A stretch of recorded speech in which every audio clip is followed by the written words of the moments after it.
Good morning, everyone. Clint McLaughlin here, Midwest Market Management. I've got Riley Sykard on with me here today. It is Thursday, May 7th. Riley, things are really moving along here.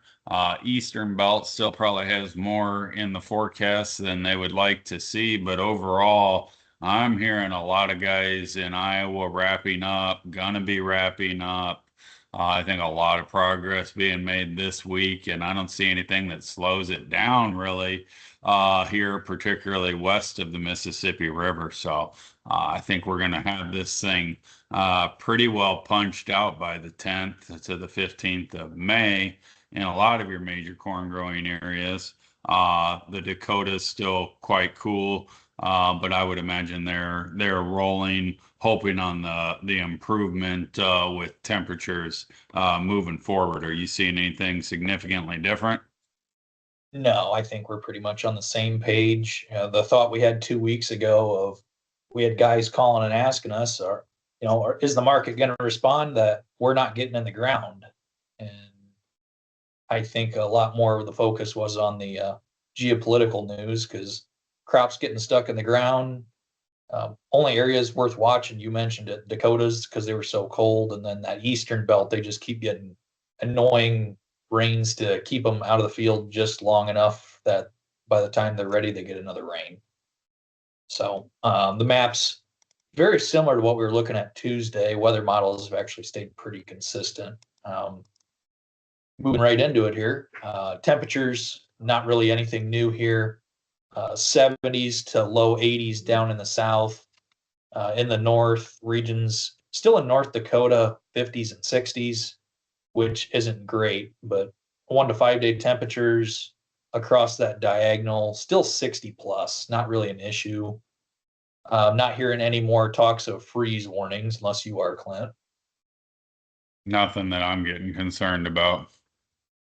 Perfect. So, and then 6 to 10, still not hot. I mean, there's not a large amount of heat coming through. I mean, we're looking at Kansas in the 70s, Iowa in the 60s to 70s.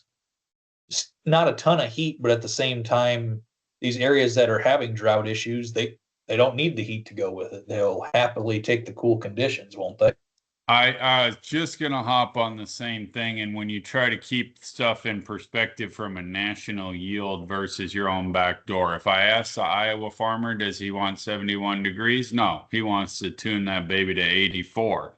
But you can go back and look at these maps last year, and the guys in Kansas were sitting at, there were times in this early season where we were, punching on 100 degrees. Well, one's just offsetting the other, So I would say that this, under the circumstances, um, is relatively ideal for this time of year. I mean, sure, you would love if we were trying to grow greenhouse conditions, you would set the temperature warmer, but it's not a greenhouse, it's production agriculture.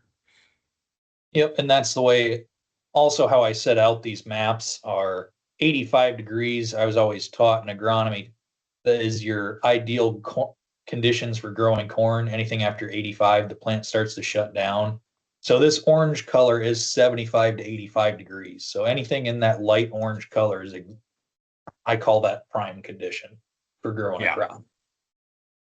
So overall, good on the temperature side. We need heat in the north, or especially in the Dakotas, and this eastern belt too could use some heat to help dry out. But the majority of the crop's gonna get put in the ground. I mean, I think come Monday, crop progress is going to show some tremendous progress was made over this last 7 days. So, one thing that did come out today is wild drought monitor map. Not really a whole lot of change from last week. Clint, you and I were just talking about it before we started recording here. The Delta's caught a decent amount of rains, but still shows a lot of color in that drought monitor map. So we're kind of a little perplexed as to why that is, or maybe that's going to take a little bit longer before there's some color change on that. But I'd say definitely worth paying attention to. Then on the western front, I would like to point out eastern Nebraska isn't completely in the red like it was previously. Some of that has backed down from some rain, but still a lot of red, especially in the west and in wheat country in the south. So still dry areas, important to watch. And now that we know the crop's more than likely going to be put in the ground in a reasonable time, all eyes turn to a drought scare. So we got to watch that pretty close. And droughts are what cause a big market shift. Because we learned last year, whether it's too much rain or just the right amount of rain, the market didn't really care. Rain made grain, and that was all. So moving ahead here, last 2 weeks of rainfall, as I mentioned, down in the Delta, they've had a solid amount of rain. Everywhere else, nothing has really changed much. Some light rains going in the east here over the last few days. Everywhere else looks the same as it did on Tuesday. 1 to 5 day.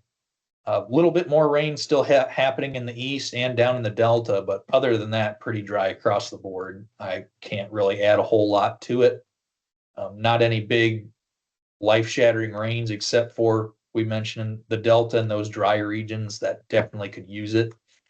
We were talking a month ago that Delta could have some serious crop concerns if they don't catch rains, and it seems like they're getting what they need. So they're at the point now, we also talked about it too, Clint, they're probably 100% planted, and if they're not, they're really close to it, aren't they? Yeah, they're probably, I mean, it's been warmer down there than here, just geographically, and they got in at a pretty good pace, and they were, very concerned about the drought. I would venture to guess that you could probably go down there and watch the corn grow right now. Yep. So moving ahead, 6 to 10 day, some light chances of rain, not really anything north of an inch. So I can't really add a whole lot to it. When you put the 1 to 5 and 6 to 10 all together into a 2 week forecast, a lot more color in there than you think.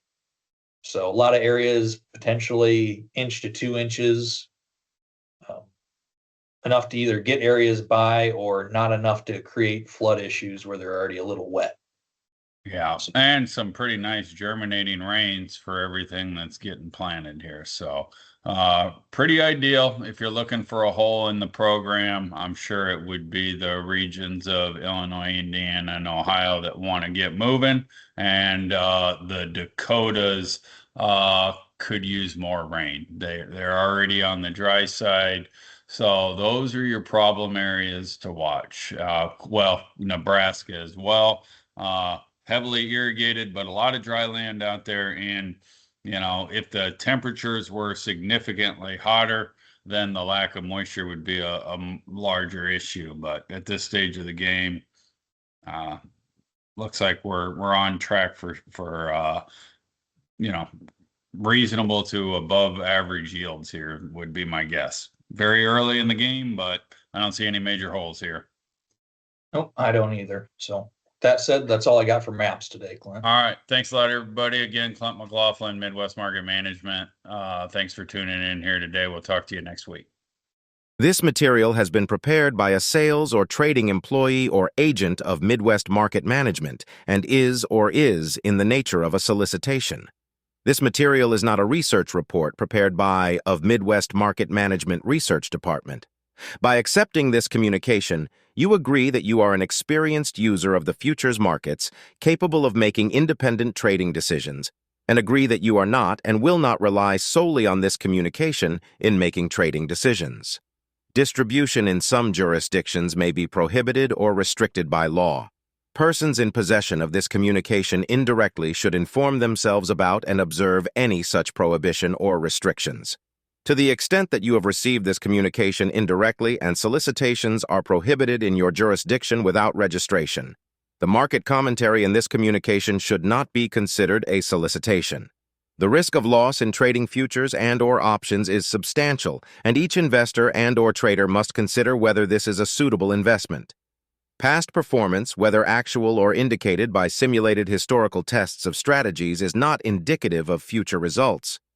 Trading advice is based on information taken from trades and statistical services and other sources that of Midwest Market Management believes are reliable. We do not guarantee that such information is accurate or complete, and it should not be relied upon as such. Trading advice reflects our good faith judgment at a specific time and is subject to change without notice. There is no guarantee that the advice we give will result in profitable trades.